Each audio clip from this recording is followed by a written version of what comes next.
Hello, hello.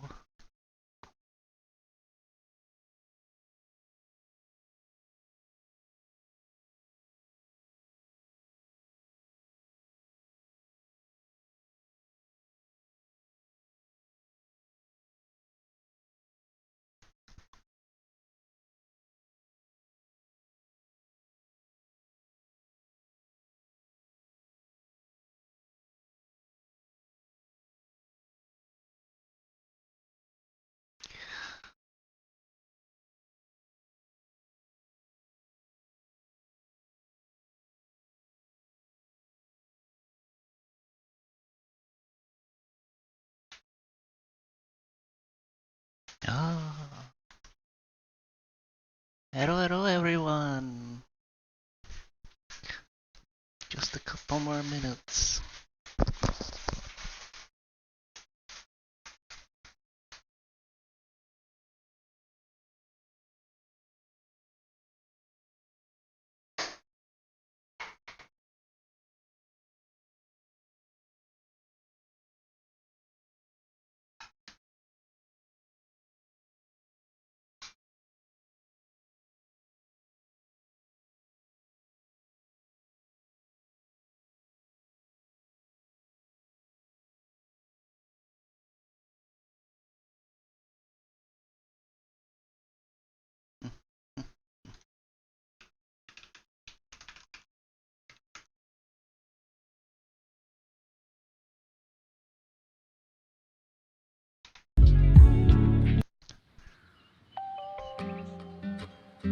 Ah, very nice, very soothing.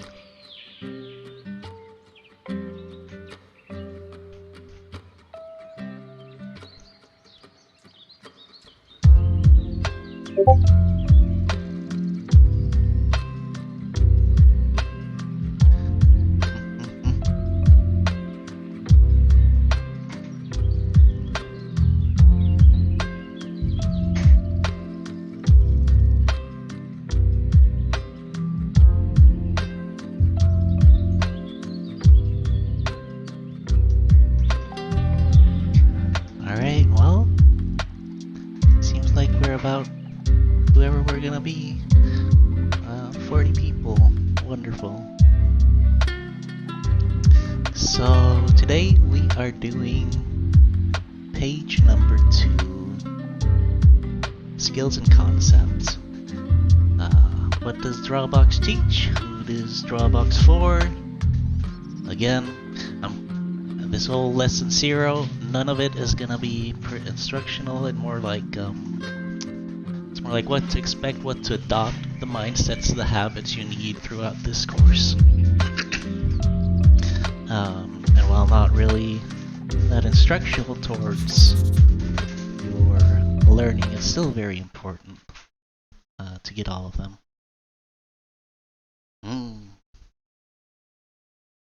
So without further ado, let's just get started.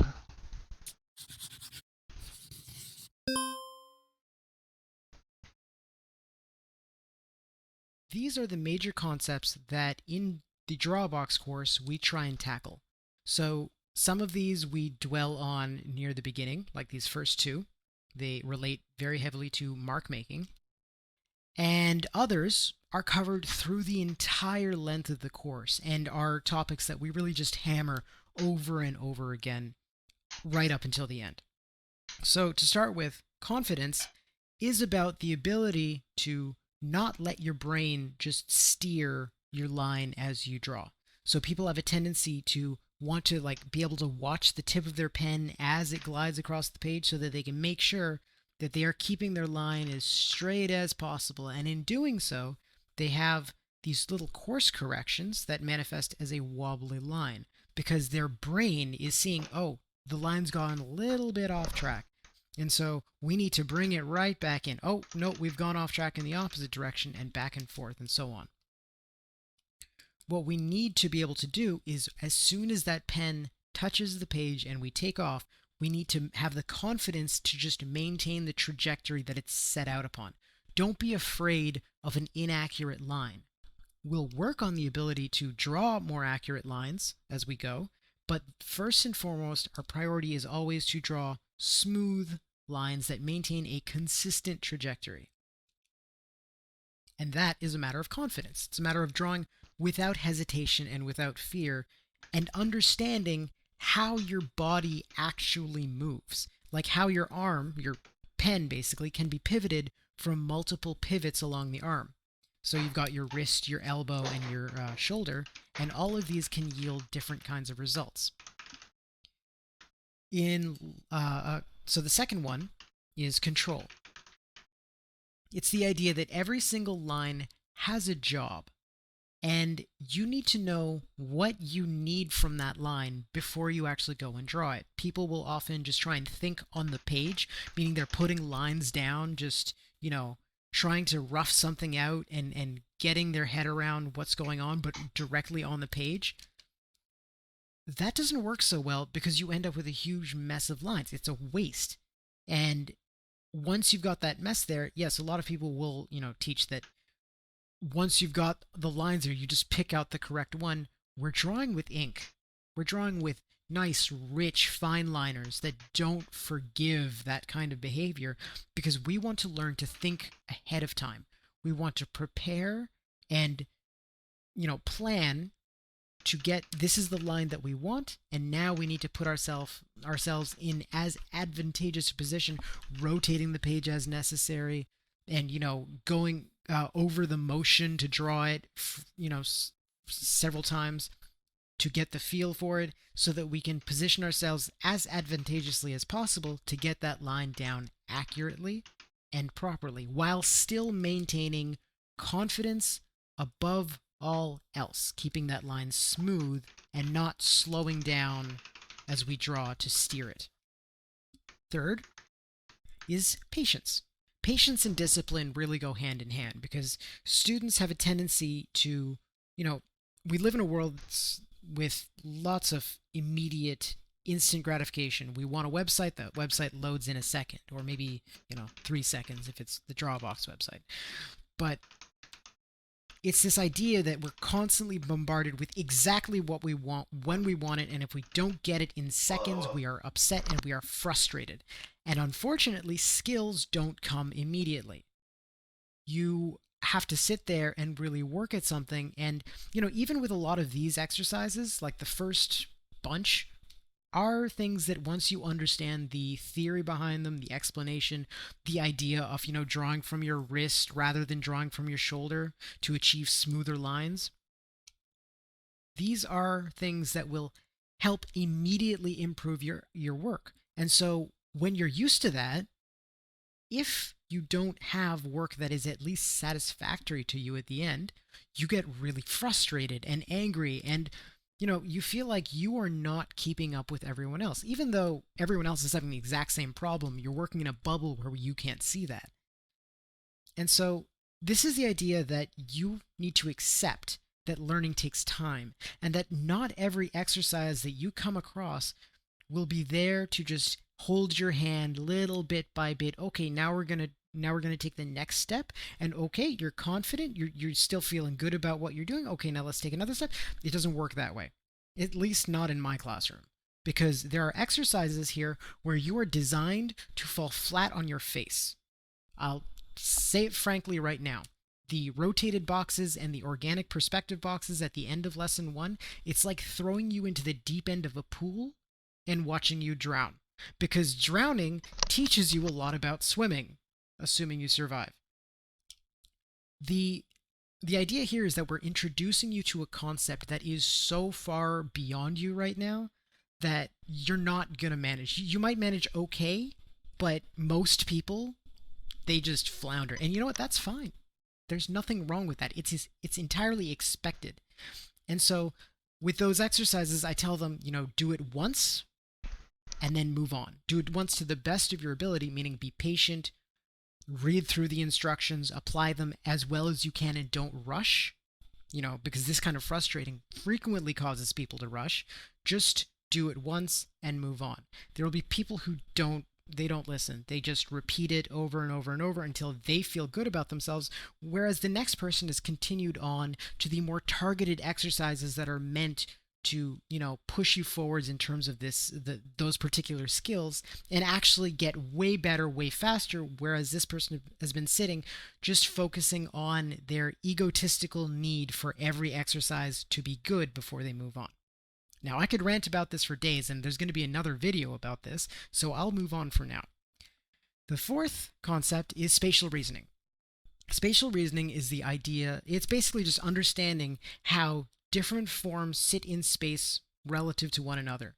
And so you might have a box.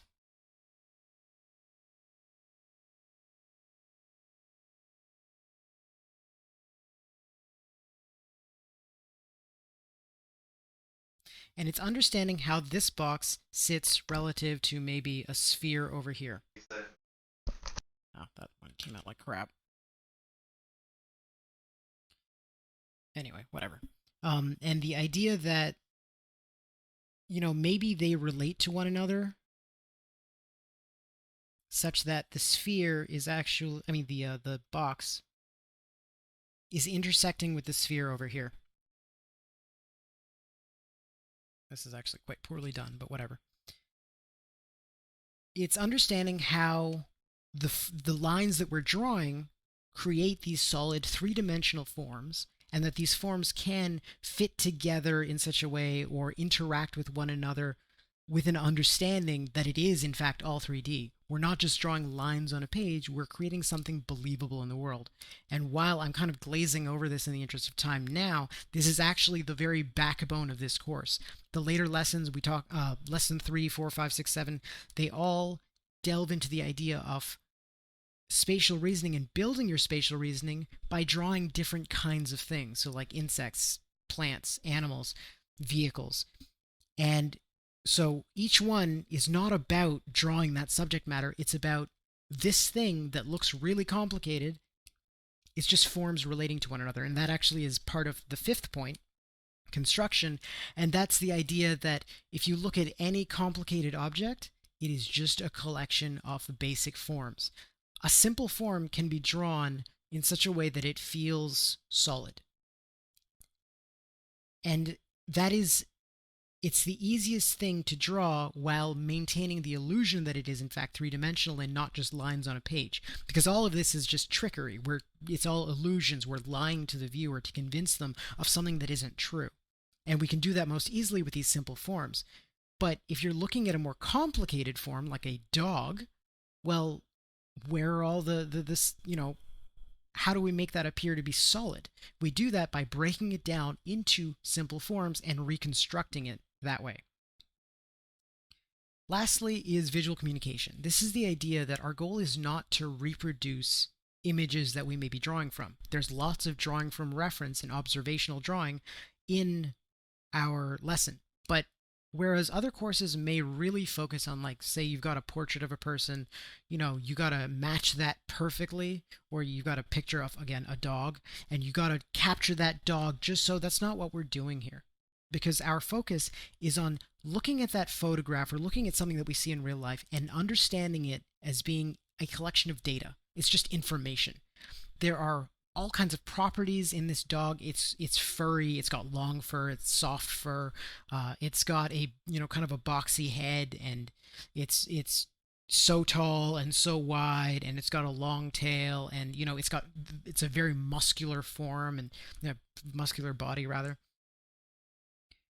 We're just trying to communicate what this dog is as though we can see it and the viewer of our drawing can't see it. We're just trying to communicate that information, just get it across to them as succinctly as possible. And that means we're not necessarily getting lost in the weeds of all this detail. We want to focus on the big, major things. First, constructing its body so that we know exactly what, how it exists in space, so the person looking at it can imagine what would it be like to interact with this dog, as it's running around, not just in a single frozen frame, but as it moves through the world and as it does the things that it does. And then you want to convey, how does it, like its fur, how does its fur feel rather. How does it have a lot of, is its mouth wet? I don't know, just various things about this dog. And so, whereas a photograph just captures a single instant in time, we are capturing the whole of this object or animal or whatever.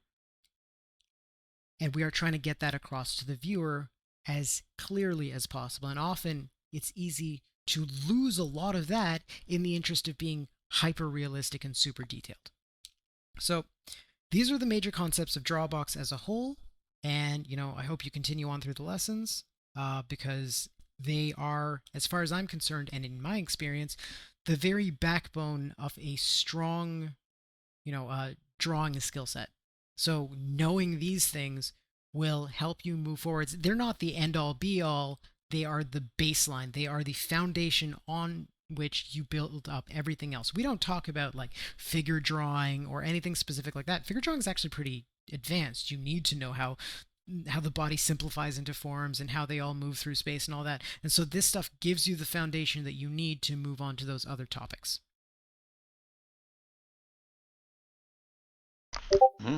Very interesting.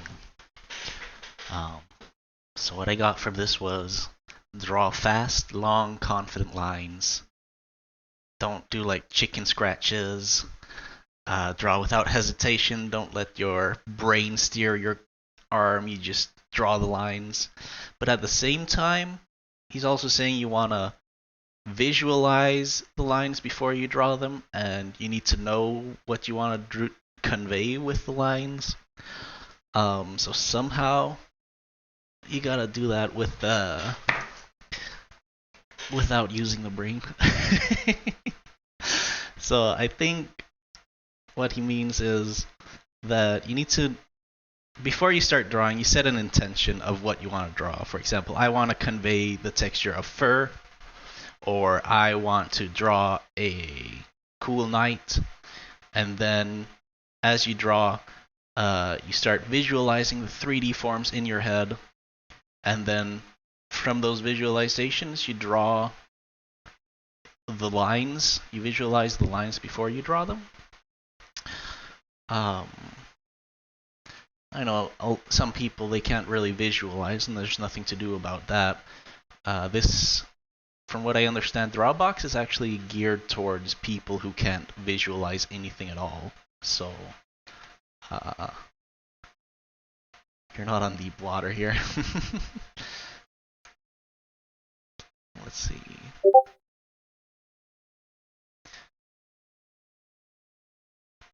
I don't believe anything else built on top of these basic blocks. Good. Alright.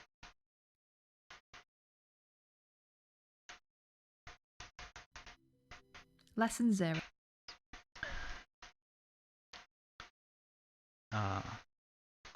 Ogre says he meant that you have to use your brain to know where the lines will be, but don't use your brain to draw them. Right. So know where you want your lines to be, but when you're actually moving the hand, don't use the brain to do it. Just make long, confident lines that way.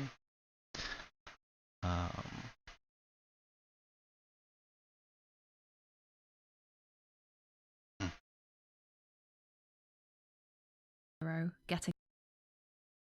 Lumina asks, so what's the difference between Drawbox and Art Fundamentals? I'm pretty sure there is no difference. I'm pretty sure it's the same thing. Drawbox started out as r/Art Fundamentals and became a website of its own. Getting started. Skills and concepts. What does Drawbox teach?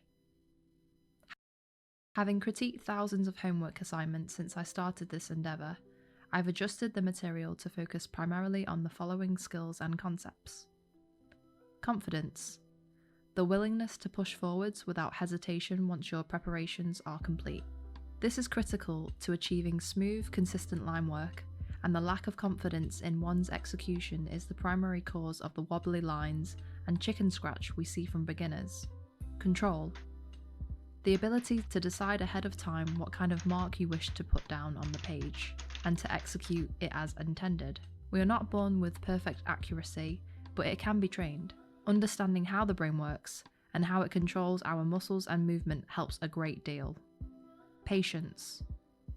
Living in this day and age, we are pretty used to getting the things we ask for instantaneously. Unfortunately, this leads to us being rather impatient, and when an exercise does not yield immediate results, or when we're not immediately able to do an exercise correctly, it can be quite frustrating. Here we face the frustration head on. Spatial reasoning. This is the primary focus of the course overall, being able to understand the things we draw as being three-dimensional forms that exist in and relate to one another within a three-dimensional world. It is all about the ability to look at something we know is just a series of lines on a flat page and understand it in terms of being 3D. Construction. The ability to look at a complex object and break it down into simple components that can be drawn individually and combined to reconstruct our complex object on a page. Simple forms can be made to feel three-dimensional and solid more easily than complex ones. Building things up from simple components allows us to maintain that illusion of solidity, and as an exercise, helps us to develop our spatial awareness. Visual communication. The skills required to take a concept, idea, or amount of information and to convey it clearly and directly to an audience using visual means. In later lessons, we talk about drawing real objects from reference photos, but we do not focus on simply replicating a photograph. We focus on taking the information represented in the photograph and conveying it visually. In my view, these are the fundamentals of drawing. A lot of people have different lists of what constitutes the fundamentals, but I believe that everything else builds on top of these basic blocks. Who is DrawAbox for? The concepts listed above are important for anyone interested in representational drawing, and many of them apply to abstract artists as well, though this is obviously not our focus here. The key thing to remember is that no matter what style you ultimately are interested in drawing, these concepts are still very relevant. Whether you're interested in drawing anime, manga, hyperrealism, or anything in between, these are the principles they all share. Overall, I've written these lessons to target two specific groups: complete beginners. In a lot of ways, I found complete beginners to be the easiest to teach, given that with no preconceptions or half understandings of concepts, they're more likely to just follow the instructions as they're written. They tend to progress at a more consistent pace, though obviously having less overall experience with drawing simply means that they may not necessarily reach the same heights by the time they get to the end of the course. They still show considerable growth and leave well equipped to continue on their journey. Self-taught artists. I was in this group myself. Self-taught artists tend to have a more sporadic skill set, with an underlying foundation fraught with holes and misunderstanding, but with a lot of overall mileage/experience under their belts. DrawAbox can work wonders to help fill those holes and really solidify one's grasp of the basic foundational concepts, and so such students can see improvements by considerable leaps and bounds. That said, they also bring a lot of baggage with them and are susceptible to mixing the things they think they know in with the instructions, causing them to become sidetracked and distracted. Following the instructions simply becomes all the more important when you've already got a fair bit of experience preceding you. All in all, everyone would benefit from going back to the basics and refining their ability to capture the illusion of solid form and weight. But these two groups are the main ones I'm looking to help. What matters most is that if you've decided to follow these lessons, it means you've put a certain degree of trust in the approach covered here. So long as you hold enough trust in this source to continue following it, then do so in its entirety. Don't half-arse it. On the following page, we talk about how to use the DrawAbox lessons, where to Wonderful. So essentially, forget everything you already think you know, and don't try to reinvent these instructions they give you. I don't really feel like we need to watch this video. I think it got covered here pretty well. Using the lessons, instructions on how it should be used. On the subject of grinding and warm-ups, there's going to be a lot of grinding in this course, by the way. It's going to start really slow. If we look at the lessons, you can see the first course is literally just drawing lines and boxes. So, uh, and then it grows into like complete constructing and stuff. So it gets pretty exciting. Um,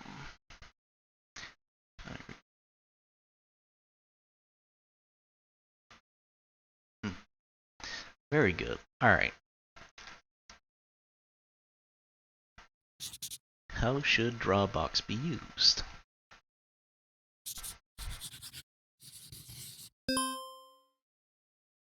All right, let's talk about how Drawbox should be used.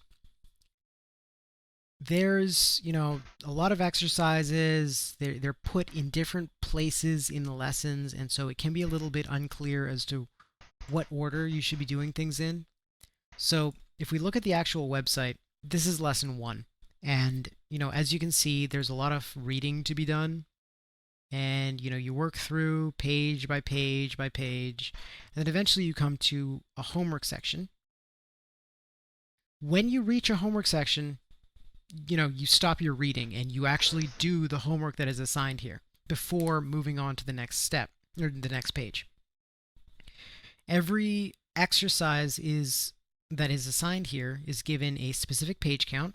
What constitutes a page is somewhat left up to you because, some students really just want to get in there and fill every little crevice of a page, and others are a little bit more relaxed. Obviously, you want to be part of the former group, but whatever, I leave it up to you. Each exercise has a link to the instructions for that exercise, and before you start the work, obviously you should be reading through this thoroughly. Some exercises will take longer to do. You may want to break them up over multiple sessions, and if you do that, you should definitely look over the instructions for that lesson at the beginning of your session so that it's fresh in your mind, so that you're not trying to recall and end up doing it wrong. So you'll see that the exercise page has the full steps on how to accomplish it, the purpose of this exercise, which is pretty important because it does determine what you focus on while doing it. Just going through the steps is one thing, but if you're not aware of what you're meant to be aiming for, there's a good chance that you'll misinterpret or just miss the just not do the exercise correctly. There's also an example of what one page might look like. So, you can use that to determine how densely packed it should get. Also, this one doesn't have it, but most exercise pages have common mistakes that people make. And so this can be quite handy to look at both before and after you've completed the exercise, just for your own, identification of where am I going wrong. There's a lot of content here. So while there's a video kind of going over this kind of stuff, I would definitely recommend that with all of this, even if there's a video, the text is always going to be more detailed. So go through both. It's definitely worth it. Now, going back to the homework section here, when I say I want 2 filled pages or 1 filled page or whatever, that's not a minimum. It's not a suggestion. That is the number of pages that you should be doing to the best of your current ability. I don't want you to rush. I don't want you to think that you need to get it done in a certain amount of time. You just need to invest as much as is needed to do that to the best of your ability, because the purpose of all of this is not to get better at the exercise. You could just, have the exact same amount of skill demonstrated from the beginning of the first page of these superimposed lines to the end of the second page. That's not what we're doing. What we're doing is we're building a body of work that you can then show to me, one of my teaching assistants, or another member of the community and get feedback on it. What they want to assess is not just how well you're doing, it is whether or not you understand what you should be aiming for. So you may get feedback on, you can do this to get better results, but the main focus is on whether or not you understand, because at the end of the day, practice will result in improvement.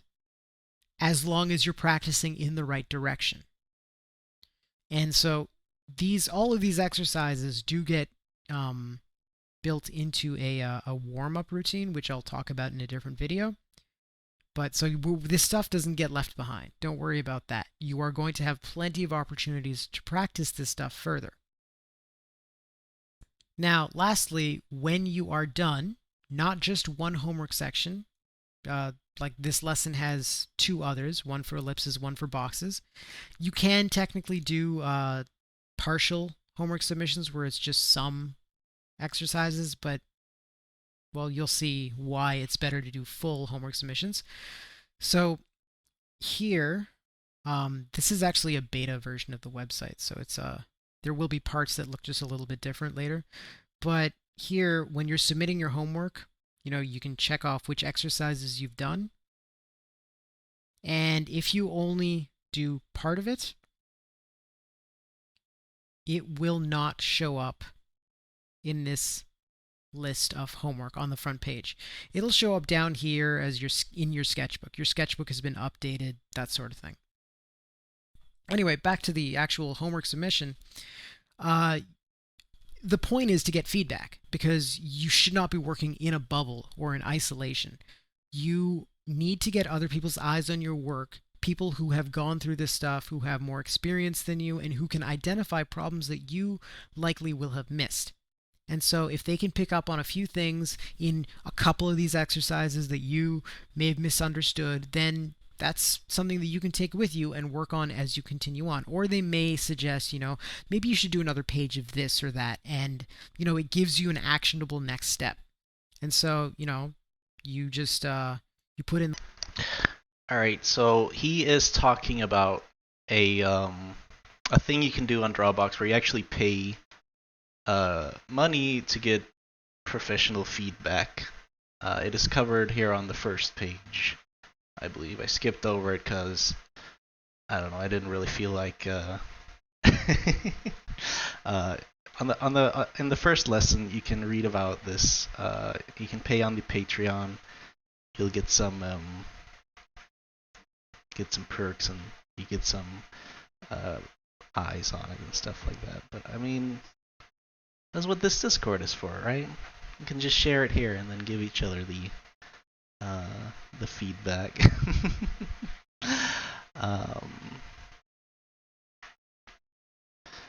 Alright, so pretty sure the rest of the video is just talking about how you need to submit or you need to give them your stuff so they can critique you and pay them money, but that's not what we're doing, so I'm just gonna hop over to the next part.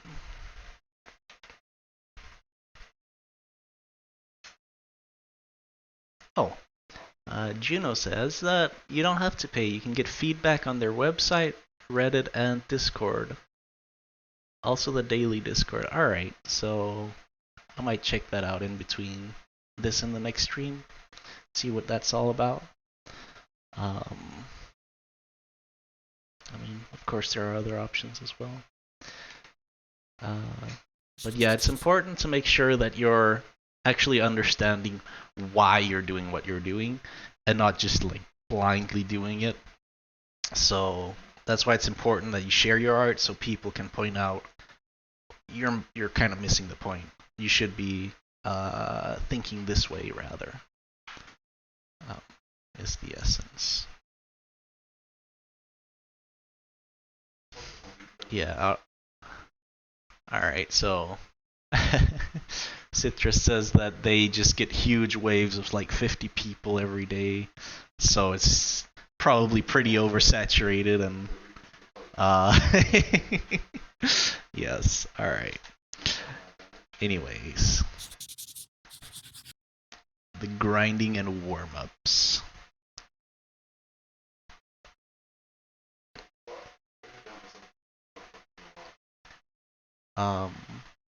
Boomina asks, what was it in Reddit? What was it in the Reddit to post the Dropbox and where? Reddit, Discord, and their website. Apparently you can post your stuff and get feedback from the site administrators or other teachers and stuff. So that might be worth checking out.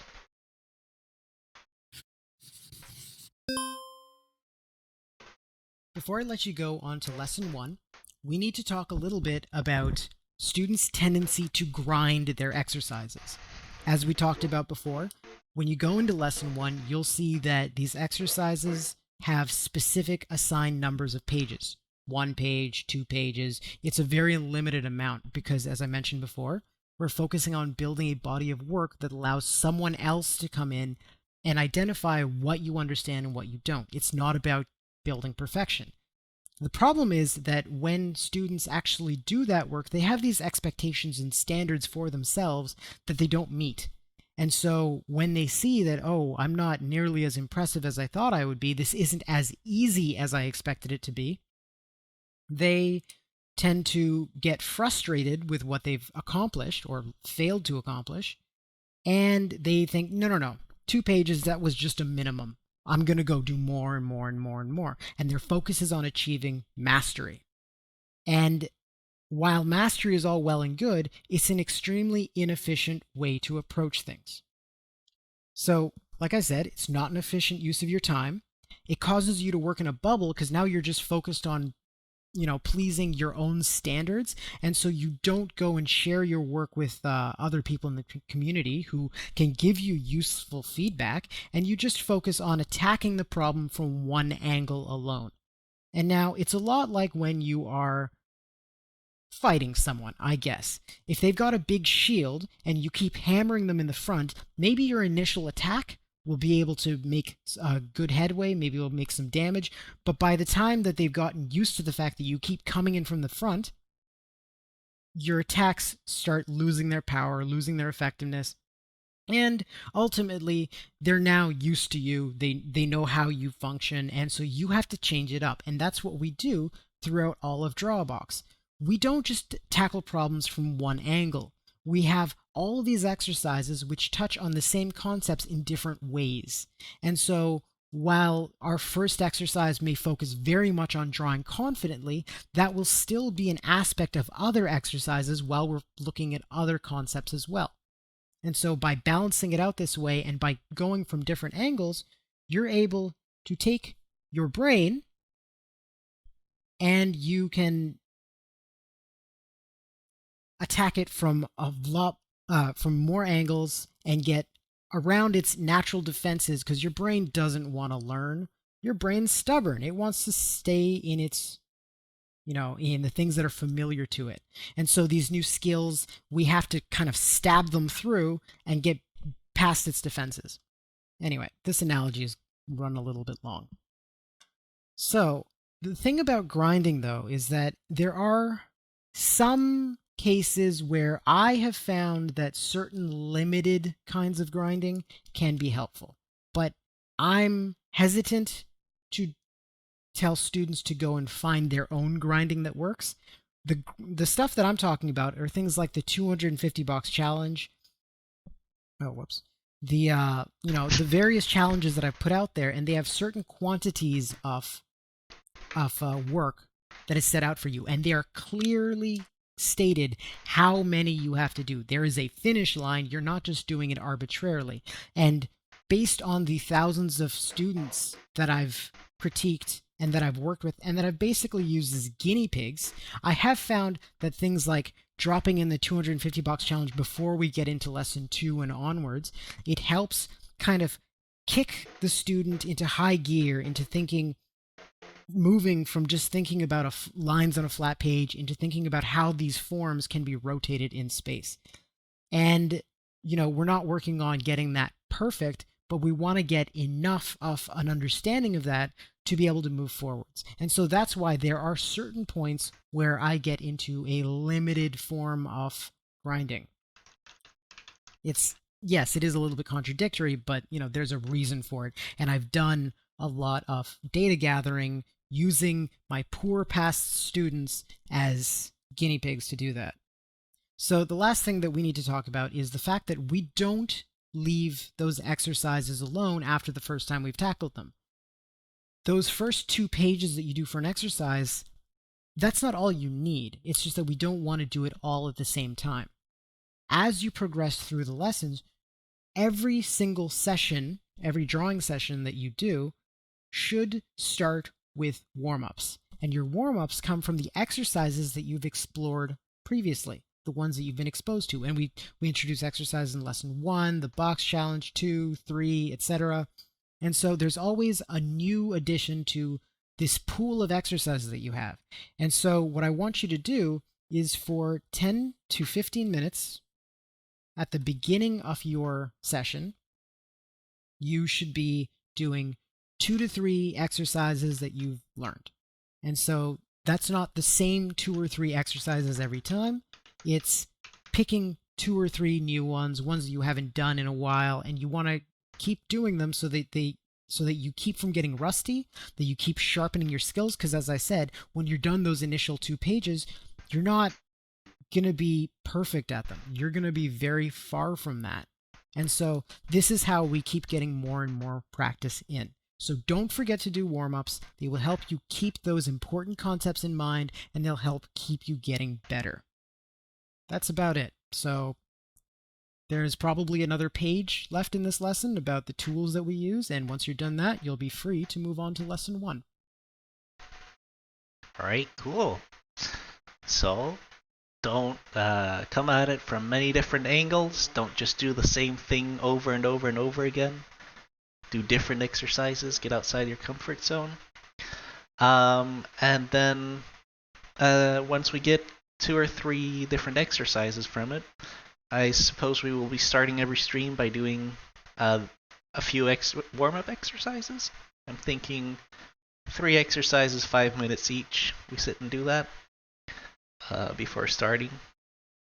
But we need some exercises before we can start doing that, so...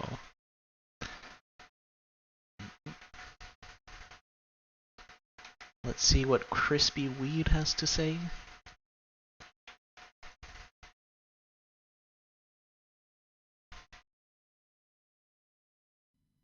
Lesson 0. Getting started. Using the lessons. How should Drawbox be used? At its simplest level... Ash Ketchup says, what did he do? Or what did he say? I zoned out. He essentially said not to do the same thing over and over again. You want to do different exercises. You want to do new exercises. You want to push yourself outside of your comfort zone, because otherwise you aren't going to grow. If you list it up this 5-minute video, we'll go over it again. Read Drawbox from Lesson 0, which you're doing right now. The lessons are by their very nature quite dense, so expect yourself to have to reread sections now and again, as it's easy to forget things. Most lessons will have a homework section where a specific number of pages of listed exercises are assigned. Each exercise lifted will link off to its own page, explaining exactly what that exercise entails. Do the exercises, make a point of reading the instructions for that exercise immediately before doing the work. If your work gets split up across days, rereading it again for each session is a good idea. Limiting yourself only to the number of pages that you are assigned. Yes, I know you will not likely feel satisfied with your results on this first ever attempt at the exercises. You'll feel inclined to try them again. Don't. The focus here is not on impressing someone. Not me, not the community, not even for yourself. There is no expectation that you will be able to do these exercises perfectly. And some of them are specifically designed to be an introduction to a concept where you will fall flat on your face. Accept this now, and it will save you a lot of grief in the future. Your only focus should be on following the instructions, as they are written, to the best of your current ability. The purpose and goal of every exercise is presented in those instructions, so take them to heart.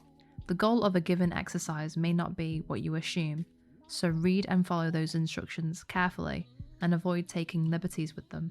Once you're done with the assigned work from a given homework section, continue on with the lesson reading. When you're done with the entire lesson, submit your homework to be reviewed by the community. Yeah, all right. So that's the catch is when you want to upload your stuff and get feedback from the official community, you have to have done the entire lesson first. I'm just gonna skip past this part about sharing it there. And at least grinding.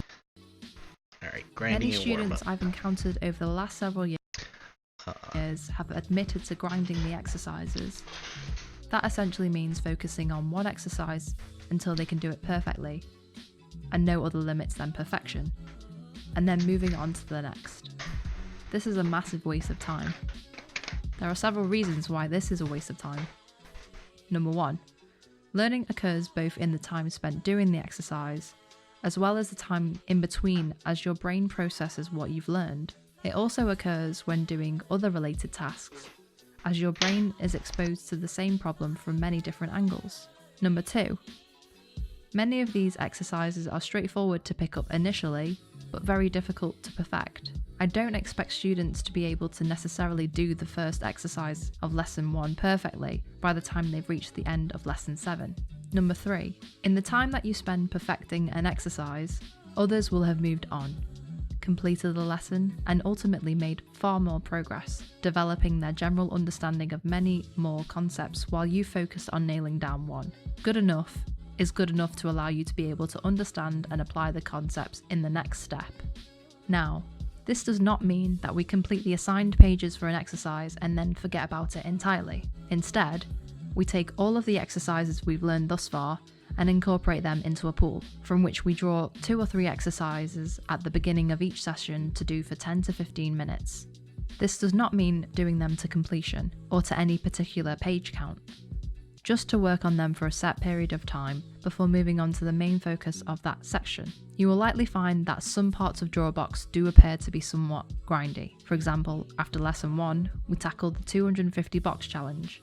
This challenge has a specific limit to it, the completion of 250 boxes, but it certainly is a repetitive task that can be fairly time consuming. So there are some points where some grinding is deemed beneficial, but I have determined this based on studying how this exercise has impacted over 1,000 students. On the next page, we'll look at the tools we'll be using for these lessons. Yes, alright.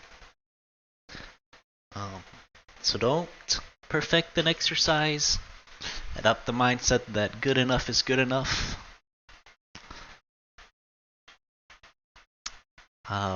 Once we start doing like challenges and when we get homework and stuff like that, we'll do that stuff on the stream as well. I'll set like a timer and then we'll sit and do the exercises or challenges and whatever together. So you don't need to worry about having homework outside of these streams.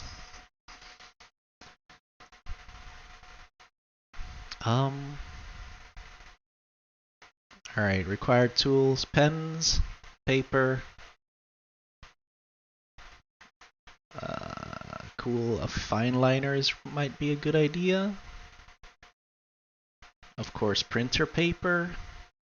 Oh, do not use sketch paper or other paper intended for dry media. It will drain your pens and hinder you as you draw. Alright, that's an interesting little tidbit. It's actually more economic to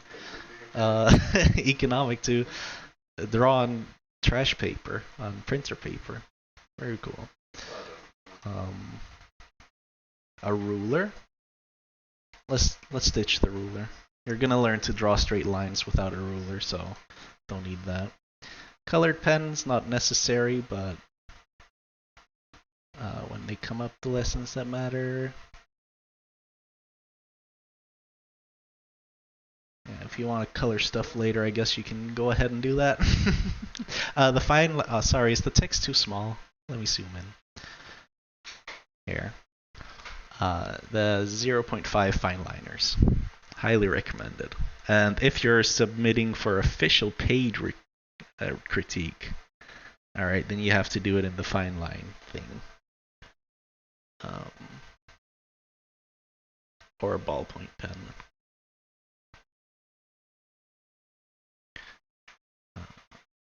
It's best that you use fine liner as soon as you can, and yeah, right. Use a pencil or a pen. Use a normal piece of printing paper. That's it. You're good.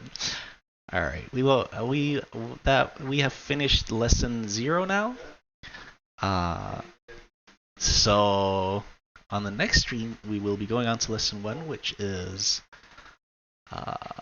Lines, ellipses, and boxes. But we gotta keep in mind the 50% rule. So, how long have we spent? We've spent, yes, we'll do like a 30-minute free draw session. Everyone's favorite. Yeah! Alright. I'll get the royalty-free lo-fi.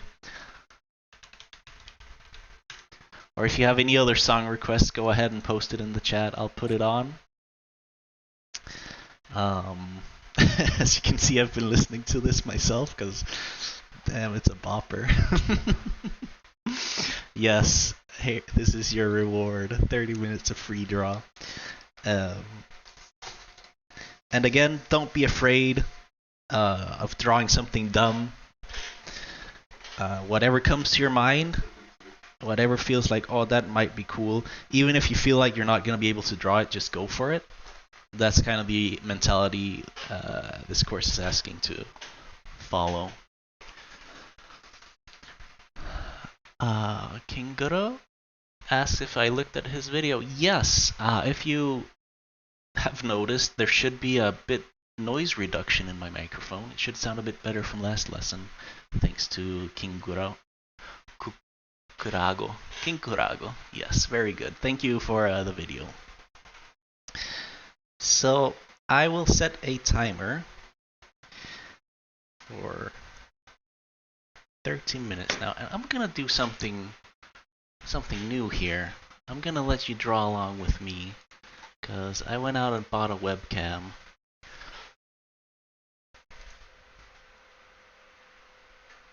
There we go. Can y'all see? Just clear out some of all this stuff.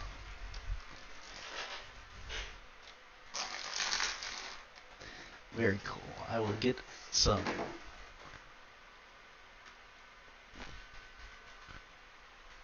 Oh, this is using. Oh, sorry. All right, so that was apparently using a different microphone when I switched to the. It was using the microphone in the webcam. Let me see if I can fix that.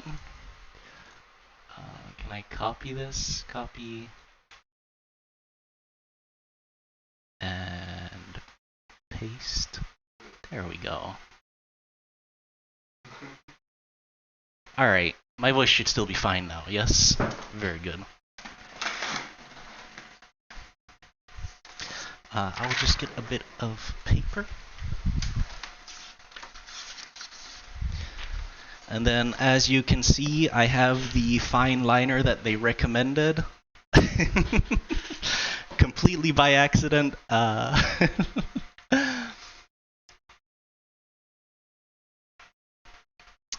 He's asking if these are beets. They're actually blueberries.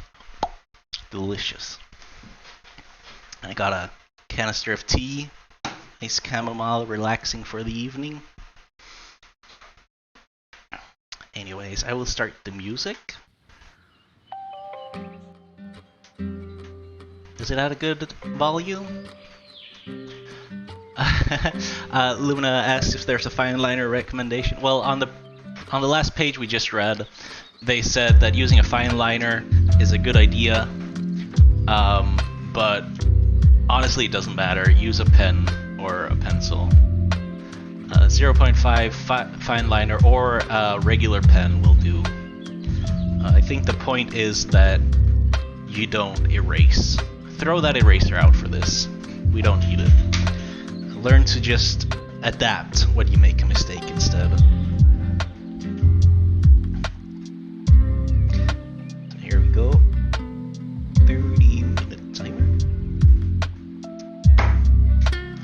And we'll start drawing.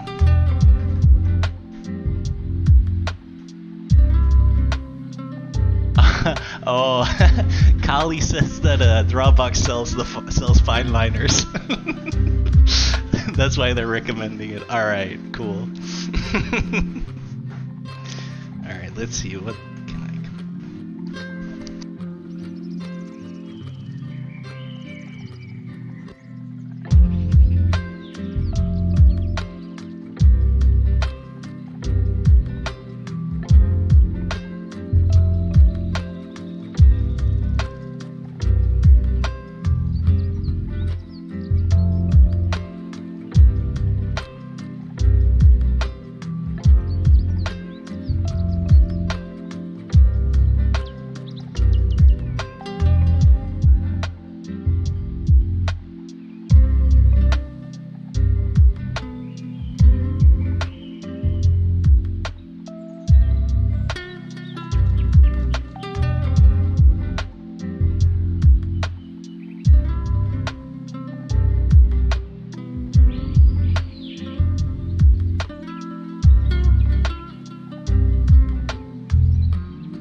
shop.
Alright, you can begin uploading stuff to the lesson art channel.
Larier asks, wasn't it 15 minutes of warm-up? The 15 minutes of warm-up are going to be at the start of every session, once we have a few exercises from the course that we can actually do.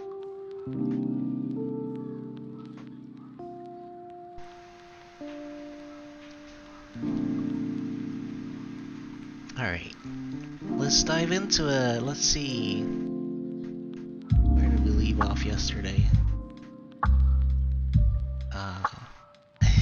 Very nice.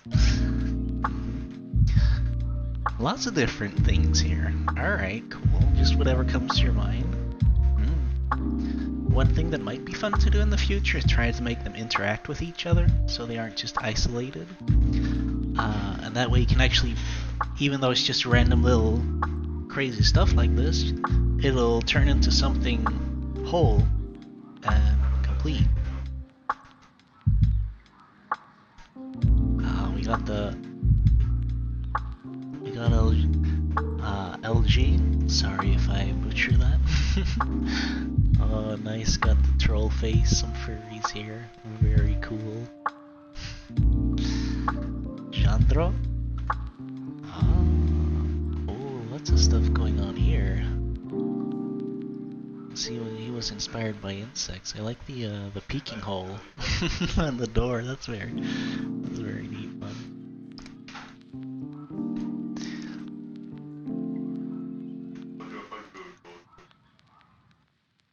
Lots of cool stuff. We got the kitty. Should have drawn boyfriend so he could be rapping against him. Got a fetus. Sheep, a mimic chest, very cool. Getting fed, good. You gotta feed your pets, even if they are demonic spawns. You gotta keep them fed with apples. Very good.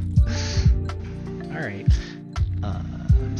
This person does something really good with like size contrast. Even though it's just random, unrelated drawings, there's different sizes and contrast going on here, which makes it much more interesting to look at. I like the caterpillar from Alice in Wonderland. Very pretty face, wow. And that owl is cursed. Oh, damn. Oh, that reminds me, what you guys are doing with the bad art channel, I really love this. You're like creating a like an actual story.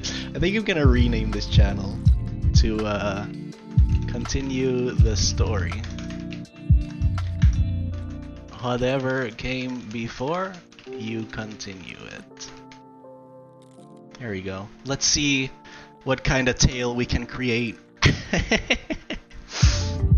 So far we have the thick cat calling in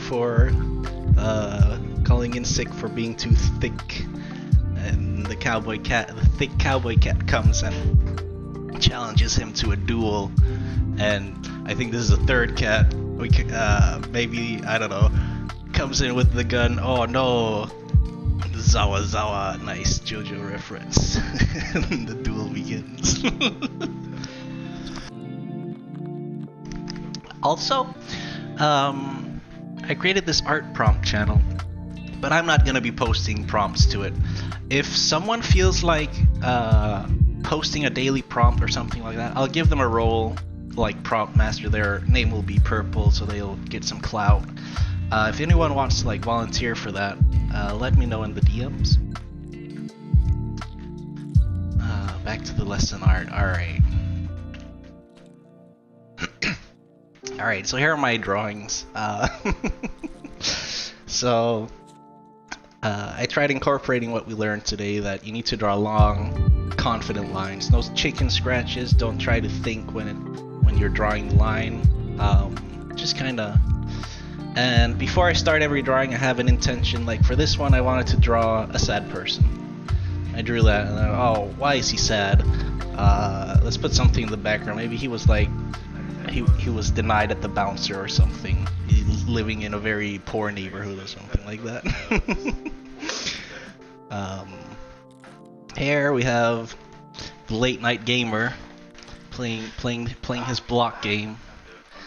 Got Got the water cooling computer down there, bag of chips. And this guy, he ain't getting no blueberries, or maybe those are candies. Yeah, those are candies. He's not allowed to eat candy right now. Kid's sad. And then a guy with his kid standing staring out over the horizon with the city by the river. Got a little dock down there. So, now once again, notice the long, clean lines. That's what we're going for throughout these lessons. Gotta build that confidence in yourself.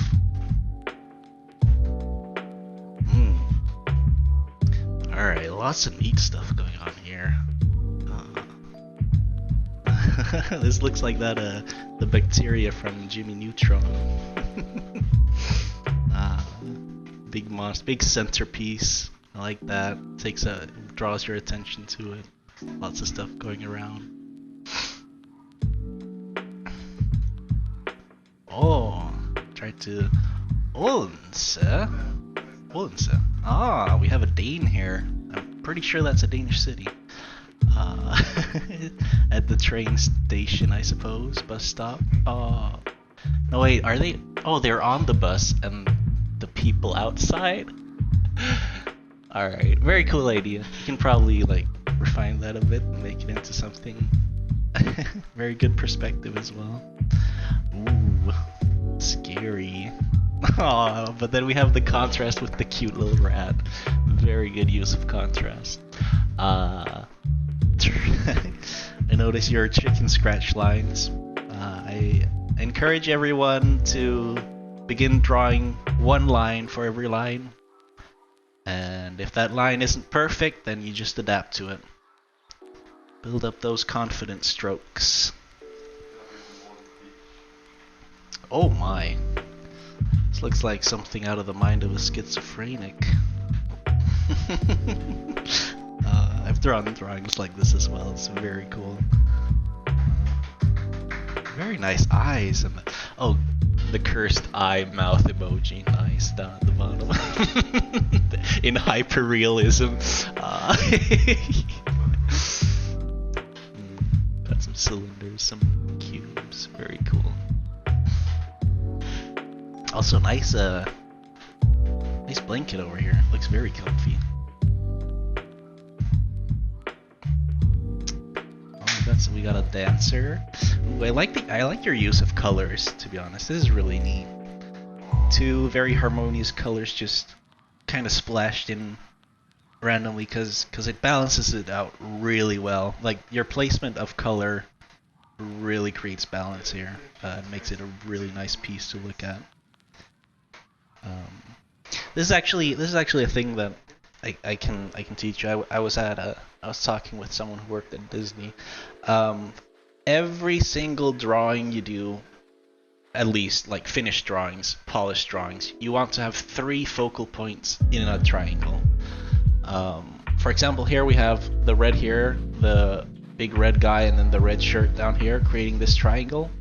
And this is what you want to aim for with pretty much every masterpiece you make. 3 focal points, triangle, and then you want the focal points to really contrast the rest. So you want a very pale grayish background, which will be your main color, and then you can have a complementary color to the gray background, which is fully saturated in just these 3 places, and that'll create a really nice compilation or composition. Bye, Ogre K.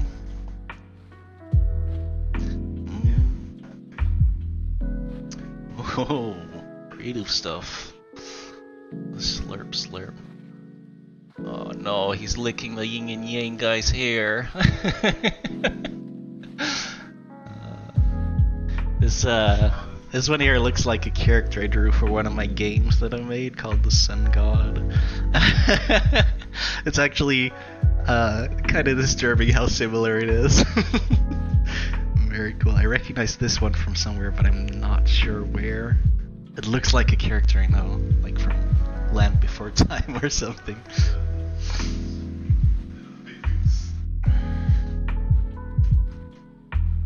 Uh-oh, Cthulhu is coming up to eat the boat. Oh, very cool. We almost have the rule of thirds here with the horizon line. Should have been a bit further down, so that there is the distance from here to the horizon is half the distance, something like that. I don't know. Look up rule of thirds. It's really cool. You can compose pretty much if you follow the rule of thirds. Anything you draw will look good. Like there's just no, that's just a big cheat. That's what every big artist uses the rule of thirds for every single drawing. So learn how to use that. The golden ratio.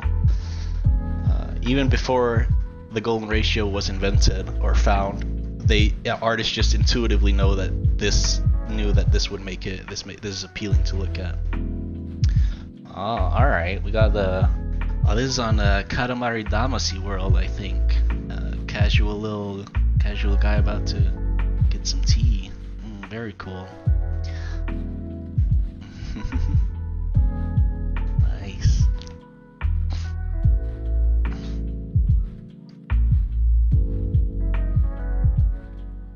Oh, I gotta turn my head sideways. Ooh, this is really cool. Did you use the reference for this? At least with Spider-Man, I'm pretty sure he used a reference for that. Very cool nonetheless. I would recommend drawing without reference though, at least for these free drawing ones. Just because part of it is to draw from your imagination, but of course it's up to you, so no worries. Ooh, this is really stylized. This is like something you'd find on a flip note or something.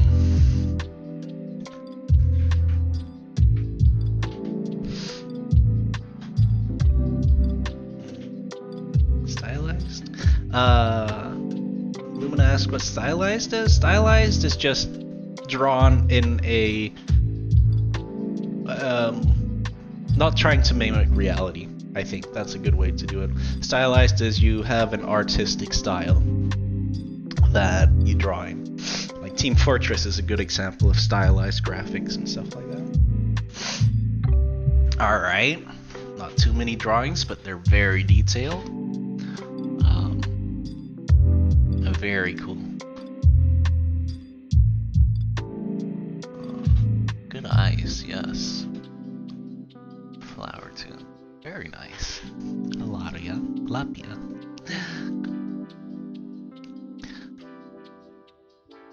How draw hands? Yes, very good question.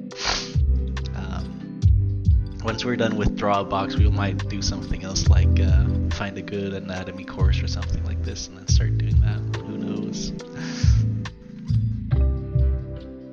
Oh, alright. He says he, where was it? Did I go past it? Yes, I think so. Yes. Matt Bowie says no reference used. That's very impressive. He just reads a lot of comics. That is really impressive, because when I look at like this Kratos face, I'm almost like, oh, that looks like you traced it. Like you just straight up had an image of him below and traced it. That's very good. Yes, expressionism is another form of stylization. Oh god, this eye bulging out from a wall is very disturbing. Very cool. Ooh, we got the 14 I'm deep drawing down here. Oh, I love your keyboard. That is beautiful. Wish my keyboard was as cool as that. Got the digital pen. They're fishing on a boat. What are these crates? Are those desks? Are they? Wow, lots of stuff going on here. Nice tea bag, nice up-to-date meme reference there. Putting the golden tea into the river. Very cool.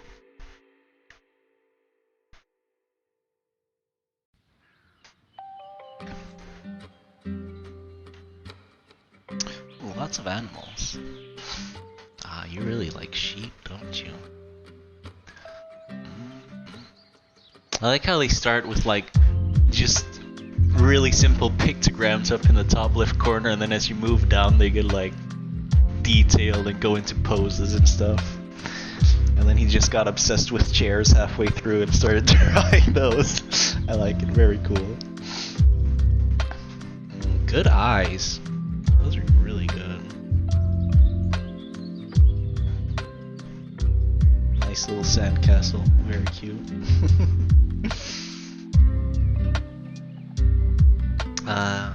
Ikazak asks for a daily sketch suggestion. How about you draw something that can't be comprehended? That's your prompt. I don't want just scribbles. I want it to actually be something that a regular like, you know, you stare at Cthulhu and suddenly you just go mad or something like this. That's your prompt. Go for it. I hate you for not telling me, letting me control C. No, it's very good, very good. I really like your style. Got good proportions and everything. The little kid on the right is really cute. Yeah, I one of the reasons why we're drawing with pen or with pens is that we throw the eraser out. I think this is a very important part of actually growing is make mistakes and then adapt to them. So no Control Z, no eraser. No going over the same line 1,000 times. I noticed you did that. I mean, it's alright when it's a sketch, right? And then you put it on the computer and you kind of render over it, but...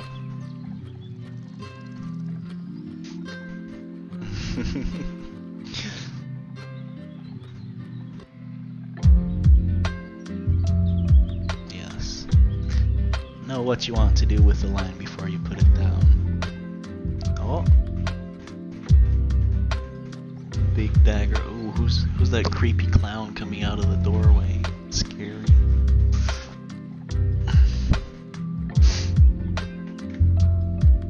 Very cool.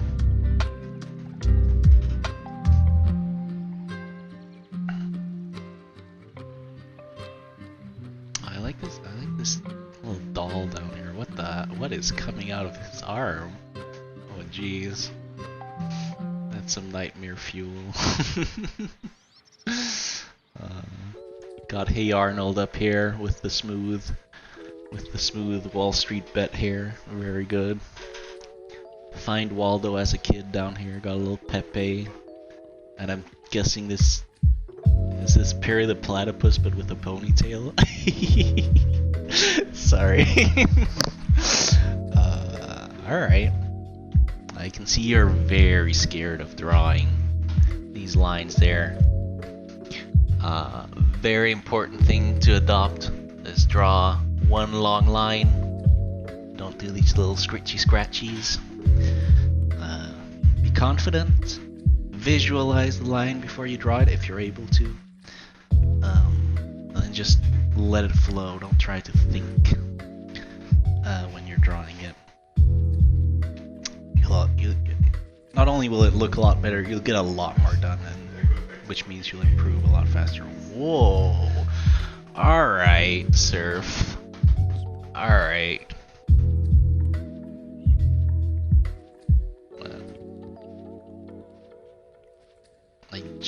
I just love this art style.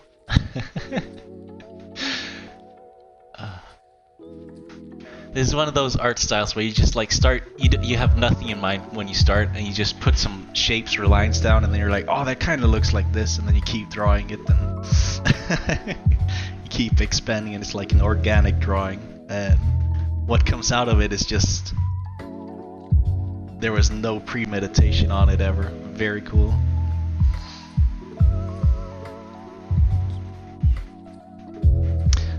Pokenet says, do you guys start drawing with an idea? I usually start making lines and then go from there. Yes, that was what I just said. This is, that's a very good way of drawing, honestly. I would say have not a complete picture in your head, but set up a goal. Like, for example, I want to convey the experience of being scared, or I want to convey something very furry or with the texture of furry, and then start drawing and see if you can stick to that just generalized concept. I think that's a good way of going about it. Very nice, very nice.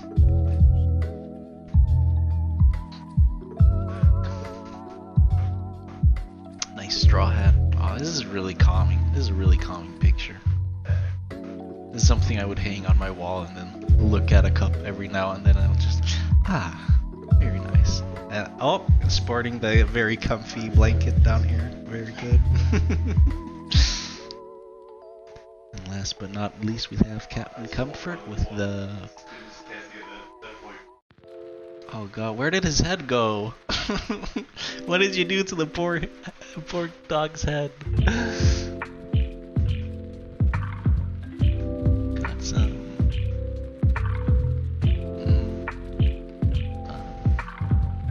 Is that a scaffold from Minecraft? Very nice. Alright, well, thank you all for joining me today. I hope you had a wonderful time. I know I did. It was really enjoyable. I was thinking if anyone wants to join me in voice chat, maybe we can do like a guest person every now and then if someone wants to join. But